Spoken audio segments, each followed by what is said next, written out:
ഇപ്പോൾ സൗമ്യയുടെ അമ്മ സുമതി കൂടി നമുക്കൊപ്പം ടെലിഫോണിൽ ചേരുകയാണ്. അമ്മ നമസ്കാരം. ശരിക്കും ഈ ഗോവിന്ദസ്വാമി ജയിലിൽ ചാടി എന്നുള്ള വാർത്ത അമ്മ അറിഞ്ഞോ? ഞാനിതാ ഇപ്പൊ ന്യൂസുകാർ വിളിച്ച് പറഞ്ഞിട്ട് ഞാനത് പറഞ്ഞത് ഒരു 2 മിനിറ്റ് ആയിട്ടേ ഉള്ളൂ. ഇത്രയും സുരക്ഷയുള്ള ഒരു സെൻട്രൽ ജയിലിൽ നിന്നാണ് ഇയാൾ ചാടിയിരിക്കുന്നത്. അതാണ് ഞാൻ ചോദിക്കുന്നത്. എങ്ങനെ ഒരാള് സഹായം ഇല്ലാതെ ഒരിക്കലും ഇത് സംഭവിക്കില്ല. അവൻ ജയിലിൽ ചാടാൻ പാടില്ല. ഇത്രയും വലിയൊരു ഇതില് കൊണ്ടിട്ടിട്ട് അവൻ ജയിലിൽ ചാടി എന്ന് പറഞ്ഞാൽ എനിക്കത് ഉൾക്കൊണ്ട് പോവാൻ പറ്റണില്ലാത്തൊരവസ്ഥ. ഞാൻ എന്റെ കൈയും കാലും വരച്ചിട്ട് എനിക്ക് ഒന്നും പറ്റണില്ല. എനിക്ക് നമുക്ക് ലഭിക്കുന്ന വിവരം അനുസരിച്ച് ഇയാൾ രാത്രിയിലാണ് ചാടിയിരിക്കുന്നത്. പക്ഷേ രാവിലെ സെൽ തുറന്നപ്പോഴാണ് സെല്ലിൽ ആളില്ലെന്ന് ജയിൽ അധികൃതർക്ക് മനസ്സിലായത്. എങ്ങനെയാണ് സാധാരണ ഒരാളെ പോലെ ഈ ജയിലിൽ നിന്ന് ഇറങ്ങി പോകാൻ പറ്റും? കണ്ണൂർ സെൻട്രൽ ജയിൽ പോലെ വലിയ കനത്ത സുരക്ഷയുള്ള ഒരിക്കലും അത് സംഭവിക്കില്ല. അവന് ഒറ്റയ്ക്ക് അങ്ങനെ ജയിലിൽ ചാടാൻ പറ്റില്ല. ആരുടെയെങ്കിലും സഹായം ലഭിച്ചു കാണുമെന്നാണോ അമ്മയുടെ സംശയം?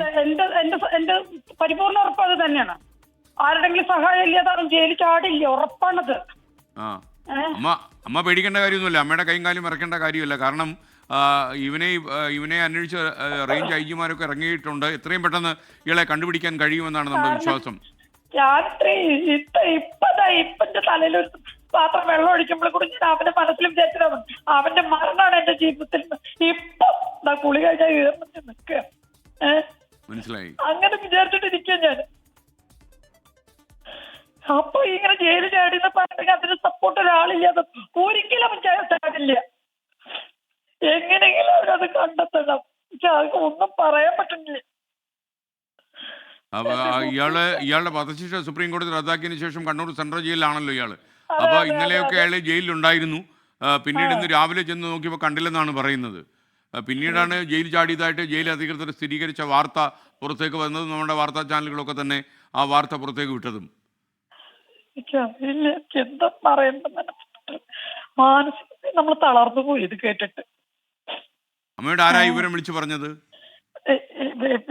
വേറെ ഏതൊരു ചാനലുകാരാണ് ഇപ്പൊ വിളിച്ചുകൊണ്ടിരിക്കുന്നത്. ഞാൻ പറഞ്ഞില്ലേ കുളിക്കായിരുന്നു. അവിടുന്ന് ഓടി വന്നിട്ട് ആരെ എടുത്തു വെച്ചിട്ട് എടുത്തപ്പോഴാണ് ഈ വിവരം അറിഞ്ഞത്. അപ്പോഴാണ് അവരെന്നോട് പറഞ്ഞ ടി വി. ഞാൻ പറഞ്ഞു ഇവിടെ ടി വി ഇല്ല എന്ന് പറഞ്ഞു. അപ്പോഴാണ് ഞാൻ അറിയുന്നത് ഈ സംഭവം. അവരെന്നെ ഇപ്പൊ വിളിച്ചുകൊണ്ടിരിക്കേണ്ട തന്നെ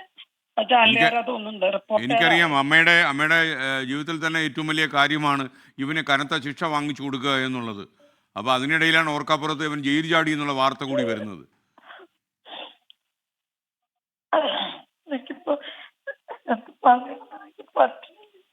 അമ്മ കൂടുതൽ സംസാരിക്കണ്ട, കുഴപ്പമില്ല, ബുദ്ധിമുട്ടണ്ട. ഓക്കെ അമ്മ പേടിക്കാതെ ഇരിക്കുക കേട്ടോ. എന്തായാലും നമ്മുടെ 4 ഭാഗത്തും നമ്മുടെ പോലീസ് തിരയുന്നുണ്ട്, ജയിൽ അധികൃതരും അന്വേഷിക്കുന്നുണ്ട്. കാര്യം ഇവന് ഈ കണ്ണൂർ നഗരം ഒന്നും വിട്ടുപോകാനുള്ള സമയമായിട്ടില്ലെന്നാണ് മനസ്സിലാക്കുന്നത്. എന്തായാലും അർദ്ധരാത്രി കഴിഞ്ഞുള്ള ഒരു ജയിൽ ചാട്ടമായിട്ടാണ് നമ്മളിതിനെ ഗസ് ചെയ്യാൻ കഴിയൂ. അമ്മ ധൈര്യമായിട്ടിരിക്കുക. സൗമ്യയുടെ അമ്മയാണ് പ്രതികരിച്ചത്. അമ്മ എപ്പോഴും പറയാറുണ്ട്, നമ്മളുമായിട്ട് നടത്തുള്ള ചെറിയ അഭിമുഖങ്ങളൊക്കെ അമ്മ പറയുന്ന ഒരു കാര്യം, സുമതി എന്നാണ് അമ്മയുടെ പേര്. ഇവൻ്റെ മരണമാണ് അമ്മയുടെ ആഗ്രഹം. ഇപ്പം നിങ്ങൾക്കറിയുന്ന പോലെ ഇയാളുടെ വധശിക്ഷ സുപ്രീം കോടതി റദ്ദാക്കിയിരുന്നു. അതിനുശേഷം ഇയാൾ കണ്ണൂർ സെൻട്രൽ ജയിലിലാണ്. അവിടെ നിന്നാണ് ഇപ്പോൾ ചാടിപ്പോയതായിട്ട് വിവരം. ഇന്നലെയൊക്കെ അയാളെ ജയിലിനകത്ത് കണ്ടിരുന്നു എന്ന് പറയുന്നു. അപ്പോൾ രാത്രിയിൽ എപ്പോഴോ അയാൾ ജയിലിലിറങ്ങിപ്പോൾ ഇന്ന് രാവിലെ സെല്ല് തുറന്ന് നോക്കിയപ്പോഴാണ് സെല്ലിനുള്ളിൽ ആളില്ല എന്ന് മനസ്സിലായത്.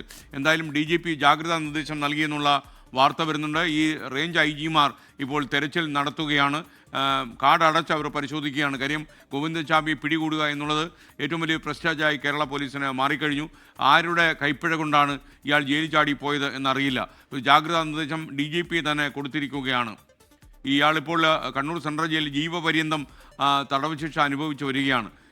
ഇയാൾക്ക് കൊലക്കയർ ഇല്ലാതായി. കാരണം ആളൂറൊക്കെ ഈ കേസിൽ ഹാജരായ കാര്യം പ്രിയപ്പെട്ട പ്രേക്ഷകർ ഓർമ്മിക്കുന്നുണ്ടാകുമല്ലോ. അപ്പോൾ കണ്ണൂർ സെൻട്രൽ ജയിലിലാണ് ഇയാൾ ജീവപര്യന്തം തടവിന് വിധിക്കപ്പെട്ട് കഴിയുകയായിരുന്നു. അപ്പോൾ ഇയാളുടെ സെല്ലിൽ നിന്ന് ഇയാൾ എങ്ങനെ രക്ഷപ്പെട്ടു എന്നറിയില്ല. അതിൻ്റെ വിവരങ്ങൾ ഈ ജയിൽ അധികൃതർ പുറത്ത് പറഞ്ഞിട്ടില്ല. സൗമ്യ കൊലക്കേസിലെ പ്രതി ഈ ഗോവിന്ദസ്വാമി പുറത്തേക്ക് ചാടി രക്ഷപ്പെട്ടു എന്ന് അറിഞ്ഞതിന് ശേഷം സൗമ്യയുടെ അമ്മയ്ക്ക് വല്ലാത്ത ഭയമായിട്ടുണ്ടെന്നാണ് അവരോട് സംസാരിച്ചപ്പോൾ മനസ്സിലായത്. കൈകാലുകൾ വിറയ്ക്കുന്നു എന്നാണ് അവർ പറയുന്നത്. അവർ കുളിച്ചുകൊണ്ട് നിൽക്കുമ്പോഴാണ് ഈ ആരോ ചാനലിൽ നിന്ന് അവരെ വിളിച്ചു പറഞ്ഞതെന്നാണ് അവർ പറയുന്നത്. കാര്യം അവർക്ക് ഏറ്റവും ഭയം ഉണ്ടാകുന്ന ഒരു സാഹചര്യമുണ്ട്. കാരണം ട്രെയിനിൽ നിന്ന് തള്ളിയിട്ടാണ് സൗമ്യയെ അയാൾ അതിഭീകരമായി കൊലപ്പെടുത്തിയത് എന്നുള്ള കാര്യം. അതായത് മാത്രമല്ല, സൗമ്യ അയാൾ ഭീകരമായി ബലാത്കാരം ചെയ്തു. അതിനുശേഷം തള്ളിയിട്ട് കൊലപ്പെടുത്തി എന്നുള്ളതാണ്. ആ ഭീകരനായ പ്രതിയാണ് ഇപ്പോൾ ജയിലിൽ ചാടിയതായി, കണ്ണൂർ സെൻട്രൽ ജയിലിൽ നിന്ന് ചാടിയതായി വിവരം വരുന്നത്.